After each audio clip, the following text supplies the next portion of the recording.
சிவகங்கை மாவட்டத்தில் வந்து அஜித் அவர்கள் இல்லீகல் கஸ்டடி டெத்ல இறந்தாரு. ஸோ அவரோட வந்து நேரில் போய் அவங்க குடும்பத்தை வந்து எந்த ஒரு இன்ஃபர்மேஷனும் இல்லாமல், அதாவது அவங்க வீட்டுக்கு இன்ஃபார்ம் பண்ணியிருக்காரு, அதை தவிர்த்து வேற யார்கிட்டையும் இன்ஃபார்ம் பண்ணாங்க, சுற்று வட்டாரத்தில் இருக்கவங்ககிட்டலாம் இன்ஃபார்ம் பண்ணாமல் திடீர்னு போய் விஜய் மீட் பண்ணாரு.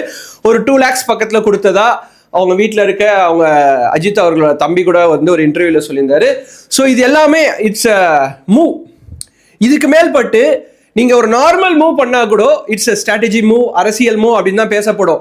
ஈவன் அது வந்து ஒரு சின்ன கட்சியா இருந்தாலும் சரி, இட்ஸ் லைக் பெரிய கட்சி லைக் டிஎம்கே, ஏடிஎம்கே, இல்லை டிவிகே, நாம் தமிழர் கட்சி. ஸோ எந்த ஒரு கட்சியில எந்த தலைவர்கள், செயலாளர்கள் எந்த மூவ் பண்ணாலும் அப்படிதான் தெரியும். சோசியல் மீடியாவும் அப்படிதான் காமிக்கும். ஸோ செயற்குழு கூட்டத்தில் வந்து தீர்மானம் ஒன்று. அந்த தீர்மானத்தில் என்ன அப்படின்னு பார்த்தீங்கன்னா, எந்த ஒரு கொள்கை எதிரிக்கும் பிளவாத சக்திகள் கூடயும் நாங்கள் கூட்டணி வச்சுக்க மாட்டோம் அப்படின்ற மாதிரி சொல்லியிருக்காரு விஜய் அவர்கள். இது இப்போ சொல்லலை, அவர் வந்து இதுக்கு முன்னாடி நடந்த மாநாட்டிலையுமே வந்து ரொம்ப ஸ்ட்ராங்காக அகெயின்ஸ்டா அவர் பேசுகிற விஷயங்கள்னு கிடையாது.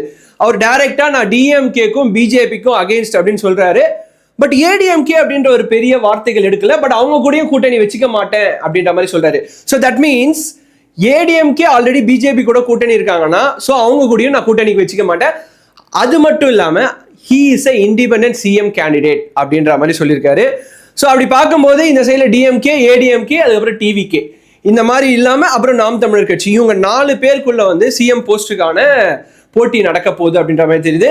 மைட் பி நாம் தமிழர் கட்சி மூவிங் ஃபார்வர்ட் யார் கூட வேணாலும் அலைன்ஸ் வைக்கிறதுக்கு சான்ஸ் இருக்கு.